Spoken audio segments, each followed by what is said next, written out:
ଆଜି କାହିଁକି ଯିବାକୁ ପଡ଼ିଲା Cuttack. Hello everyone, welcome back to my mini vlogs. So ଆଜି ମର୍ଣ୍ଣିଂରୁ ମୋର ଭିଡ଼ିଓଟି ଷ୍ଟାର୍ଟ ହେଇଛି। ତ ଏଇଠି ମୁଁ ଗାଧେଇକିନା ପଳେଇ ଆସିଥିଲି। ତାପରେ ମାମା ଏଇଠି ତା'ର ରୁଟି ବେଲୁଥିଲା ଆଉ ମୁଁ ଏଇଠି ସେକି ଦେଉଥିଲି, ଯେହେତୁ ଜଲ୍ଦି କାମ ସାରିକି ବାହାରିବାର ଥିଲା। ତାପରେ ମୁଁ ଖାଇଥିଲି ରୁଟି, କୋବି ଭଜା ଆଉ ଡାଲି। ତାପରେ ମୋର ଗୋଟେ ପାର୍ସଲ୍ ଆସିଥିଲା ଯେଉଁଟାକି ମେସୋରୁ। ତ ମୁଁ ଏଇଟା ଗୋଟେ ଡ୍ରେସ୍ ଅର୍ଡ଼ର୍ କରିଥିଲି, ମିନି ଫ୍ରକ୍ ଟାଇପ୍ର। ସେଇଟା ମୁଁ ଆମ ଝିଅ ପାଇଁ ଅର୍ଡ଼ର୍ କରିଥିଲି, ଯେଉଁଟାକି ବହୁତ କମ୍ଫର୍ଟେବଲ୍ ଥିଲା ପିନ୍ଧିବା ପାଇଁ।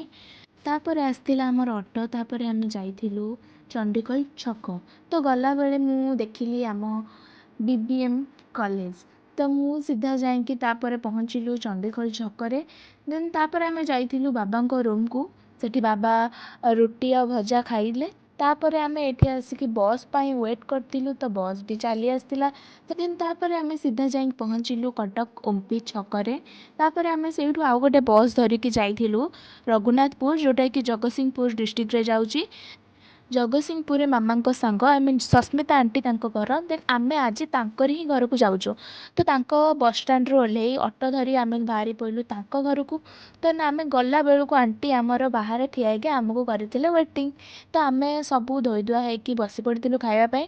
ଆଣ୍ଟି ବହୁତ ପ୍ରକାର ରୋଷେଇ ଆଇଟମ୍ କରିଥିଲେ, ଯେଉଁଟାକି ବହୁତ ଟେଷ୍ଟି ଥିଲା। ଯେମିତିକି ଭାତ, ଡାଲମା, ପାମ୍ପଡ଼, ଦହି ବାଇଗଣ, ବଡ଼ିଚୁରା, ପିଆଜ, ଛତୁ ତରକାରୀ ଆଉ ପୋଟଳ ଭଜା। ସେ ଯେହେତୁ ବେଙ୍ଗାଲୀ, ତ ତାଙ୍କର ଖାଇବା ସବୁ ବେଙ୍ଗାଲୀ ଷ୍ଟାଇଲ୍ର ହେଇଥିଲା। ଦେନ୍ ସନ୍ଧ୍ୟାବେଳେ ମାମା ଆଉ ଆଣ୍ଟି ବସିକି ଚା' ପିଇକି ଗପସପ୍ କରୁଥିଲେ। ତ ଏପଟେ ଆମକୁ ଦେଇଥିଲେ ଚାଉମିନ୍ ଖାଇବା ପାଇଁ। ତ ମୋ ଭଉଣୀ ଏଇଠି ବସି ଖାଉଥିଲା। ଦେନ୍ ଆଜିର ବ୍ଲଗ୍ଟି ମୁଁ ଏଇଠି ଏଣ୍ଡ୍ କରିଛି। ଦେଖା ହେବ ଗୋଟେ ନ୍ୟୁ ବ୍ଲଗ୍ରେ। ବାଏ।